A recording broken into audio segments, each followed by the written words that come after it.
And I appreciate the opportunity to present and share a little bit about the K-16 Collaborative today. I think it's really good to kind of lay to really talk about the big picture so that we can understand the connectivity between We Prosper Together and the K-16 grant. So my role at Los Rios' role, we sort of play a dual role in K-16. We are both a core partner as the largest community college district in our region, and also the fiscal agent. So we are playing a significant role in the administration of the grant, both kind of on the program side and on the fiscal side. So, like Evan mentioned, the K-16 Collaborative, like California Jobs First, is part of the California Economic Recovery and Development Plan, and it's really focused on aligning all the educational segments in the interest of better meeting employer needs. So it really is hand in hand with We Prosper Together, and those that have been part of these conversations probably get tired of us all saying, two sides of the same coin, but it really is the truth. And I think we'll talk later, there's some substantial opportunities for further partnership. In total, it's a $250 million statewide grant. Our region received 18.1 million of that. And Sacramento was one of 9, or the greater Sacramento area, one of 9 regions approved for phase 1 of the grant. And that the alignment between these two projects really was by design from the very onset at the state level. Our region, the regional footprints were dictated by the state with a clear intent of that overlay and that alignment, so we can make sure that we're working together to serve the needs of this 8-county impact area in ways that are really responsive to the needs of both the education sector, but also employers and the business community. For those of you who've been around our region for a while, you probably recognize some other attempts at this type of educational alignment. We've gone from LEAD and NextEd, most recently Aligned Capital Region, have all really been aimed at this kind of educational alignment in service of economic development for our region. And I think it's fair to say we haven't cracked the code yet, but we've also made substantial progress. And one of the reasons Sacramento was chosen as one of the first regions to receive the funding was because we have a strong track record of regional collaboration, and we've kind of been at that work longer than most regions in the state. So it's something for us to be really proud of. But what I think separates the K-16 Collaborative from some of those past iterations is really employer involvement, and that we've had employers at the table from day one, and really in a much more substantive way than in past iterations. And for those of you who are familiar with the education world, we don't often do a great job of having employer voices at the table when we're talking about at the design phase. So it's really been a key element to, I think, the success of the K-16 Collaborative.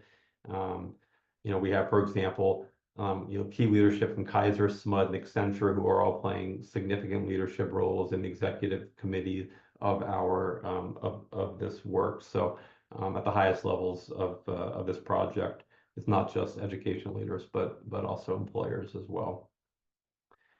So our 5 key goals of the collaborative: send 1,300 additional young men of color to UC Davis and Sac State. This is partnering with the 1,300 campaign in this effort. We want to triple the number of students who graduate from high school with at least 1 year of college under their belt. This is by expanding dual enrollment efforts at our high schools. We want to triple the number of students who graduate high school, who can graduate high school with healthcare and engineering pathways. The statewide grant process required us to pick pathways that were aligned with the state's Recover with Equity plan, and really worked with employer partners to identify those pathways. we want to award 2,000 degrees and/or certificates to what we call comebackers or reverse transfer students. These are either students who have earned the appropriate coursework and credits to earn a degree, or completed the appropriate coursework and credits to earn a degree, but just never got their degree, or people in our region who are 3 units short of an associate's degree or a bachelor's degree, and for whom getting to the finish line will mean substantial increase in earning potential, and that increase in degree earners have a substantial impact on our employers in our region as well. And then the last goal is around ensuring that all the colleges and universities in our region are achieve Hispanic serving institution status, which is an official federal designation which unlocks all kinds of resources and support from the federal government in service of our Latina communities. So the structure of the K-16 Collaborative is not dissimilar from the structure of We Prosper Together. Some of the terminology and the exact schematic is a little different, but really it's a broad structure that allows for allows for us to facilitate significant engagement from key voices and stakeholders throughout our region. So, we have the executive committee, which is primarily made up of the CEOs of our largest educational institutions, along with the employer partners I talked about before. The steering committee really provides the regular fiscal oversight, approving contracts, etc. I mentioned that Los Rios serves as the fiscal agent. But really, the kind of magic is happening at the work group level. So I want to talk a little bit about that. We have 5 work groups in the collaborative. Each of these work groups is aligned with one of those goals that I talked about a bit ago. And the work groups are made up of groups of leaders from throughout the region, education leaders, employers, really the folks on the ground who need to implement program and need to implement policy in order to advance these goals. So these are the places where monthly meetings of these groups. We're identifying and creating work plans, kind of backwards mapping from these big goals, and figuring out what do we need to accomplish at the different levels, the different institutions in our region to be successful. So just hundreds of people at the table doing the work every day, and it's really been inspiring to see their success and really just the enthusiasm. Funding, as you can see, about half of the money is going to those work groups, right? So the work groups, and I'll talk a little bit in a minute about how they're allocating funds, because it's some alignment with the work that we're doing here. But the work groups have a significant amount of resources to implement the work plans that they're developing. We also have a significant amount of funds that go directly to the core partners. And the core partners really are all of the major educational institutions in our region. So direct resources to move the needle in increasing transfer opportunities, increasing support for priority student populations, dual enrollment, the key drivers towards the goals that I talked about. And then the other piece I want to call to your attention is the accelerator funds, which is really an allocation designed to invest in innovation and sort of double down on the parts of this work that we're seeing the most success with. And I think that there is an opportunity for some significant partnership with We Prosper Together, and we'll talk a little bit more about that towards the end of the presentation. But just really proud. I mean, as we look here, about 86% of the money is going really directly into projects that are advancing the goals of the collaborative. So, as I mentioned, the work groups fund projects in support of their individual goals. It's essentially kind of a ongoing cycle of RFPs ranging from large to small. Each proposal is evaluated on their likelihood of effectiveness, scalability, sustainability, all in service of the grant goals. And in each area, there's really discrete metrics in place to identify, how are we doing? Are we making good progress? develop a dashboard for the executive committee who can track that success so that if we're making these funding allocations, we're really clear that what we're investing in is moving the needle, not just in Sacramento proper, but the entire 8-county region. And just I want to highlight one of our, I think, most successful proposals and projects to date, which is our data sharing pilot. It's really one of the biggest successes of the K-16 Collaborative so far. It's a pilot among the Elk Grove Unified School District, Sacramento County Office of Education, Los Rios, Sac State, and UC Davis. And really is a first of its kind intersegmental data sharing agreement. It's not uncommon to have a college and a school district enter in a data sharing agreement, or two colleges, but it's very unusual to see one agreement across all of the segments in an educational ecosystem. And really it's, again, in service of this, what we've heard from employers for a long time, which is that our ability to track students' career readiness is disjointed and siloed.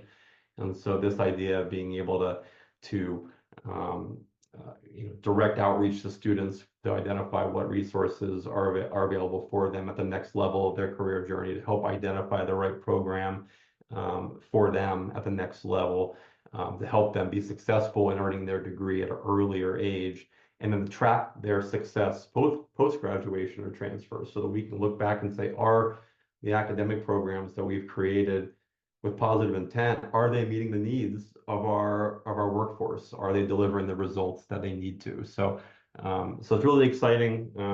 Those of you who have followed state policy know that there's been many attempts at a statewide data sharing agreement. Almost all of them have failed because it's hard. And so really just excited about the work underway and what we've been able to accomplish so far, and our next steps around getting other K-12 districts in particular on board and scaling this project. So we'll talk a little bit about collaboration with K-16 and We Prosper Together. As I mentioned earlier, there's a real clear interest at the state level for us to align this work from the very beginning, as evidenced by the intentionality of the regional footprints. And then again, in many ways, Sacramento region is better equipped than anyone because of our great track record of meaningful collaboration. From a governance standpoint, as you know, I'm here representing K-16. Evan serves on our executive committee for K-16. And that was by design written into our grant proposal, right? To ensure that from the very beginning, we had the right people at the table to make sure that the two sides of this work are always have a strong communication channels and the ability to collaborate and work together to innovate. And I think that's really because at the end of the day, neither of our work can be successful without the other. Right? I mean, we have very ambitious goals on the K-16 side, very ambitious goals on the We Prosper Together side. And we just simply need the partner. So with K-16, all of our work to advance educational equity and prepare students of our region for high quality jobs can't be accomplished without real and meaningful input from employers and an investment in those growth sectors. And I think on the We Prosper Together side, these target sectors we've identified and the growth in those areas are going to necessitate a much richer pipeline of talent and a much more diverse pipeline of talent than I think we've had in the past in our region. And so really that's sort of that innovation, that partnership is in developing those connections, and how do we make sure that K-16 is meeting the needs of the work that's being identified here, and that we're backwards mapping what the goals of our employers into the education sector in a real meaningful way. So, what are the next steps in our collaboration? We've done some really exciting things around governance alignment and even branding. You'll notice the K-16 branding is really intentionally branded to align with the We Prosper Together. so that we're communicating both overtly and subtly the connection between the two the partnership between the two organizations and programs. But also, we're looking at some bigger ideas, some ways that we can even braid our resources together on a joint RFP to maximize impact and really incentivize projects, incentivize proposals that really take into account that kind of soup to nuts thought around what employers need and how do we build the infrastructure early and work with education partners to do so. So very early in these conversations, we don't know exactly what it would look like, exactly what the metrics for evaluation would be. And the Valley Vision team and the K-16 team have begun having some of those conversations. And there's a lot of excitement and enthusiasm about it. We would be the first region in the state to do this. In spite of all of the work to align these areas, really, they're still largely happening in silos in every other region in California. So one of the exciting things is, as we're able to position Sacramento and the greater Sacramento area as a leader in this work, it positions us well for future funding opportunities to supplement the state funds with potentially other funding sources, whether it's from foundations and others really who want to invest in this kind of collaboration. So really excited about that and look forward to future conversations around the braided RFP and what that could look like. So, I'll share this information here. I know I've gone through relatively quickly through a lot of content. I'm also going to put in the chat a copy of this presentation, if I can manage my screens, so people can go and look through some of this content at their own pace. But you can also learn more about K-16 on our website. Subscribe to the mailing list and newsletter, that's where we really announce RFPs for the different work groups and the funding streams. So encourage you to sign up there, to sign up for the newsletter, so that if it's something you're interested in making a proposal in one of these areas, that's where you would learn about the timelines and those cycles. And then just really thrilled about the partnership and the We Prosper Together team has just from day one really embraced the idea that this is a shared responsibility to do this work together in a way that brings meaningful results for our region. So with that, I'm going to open it up for questions.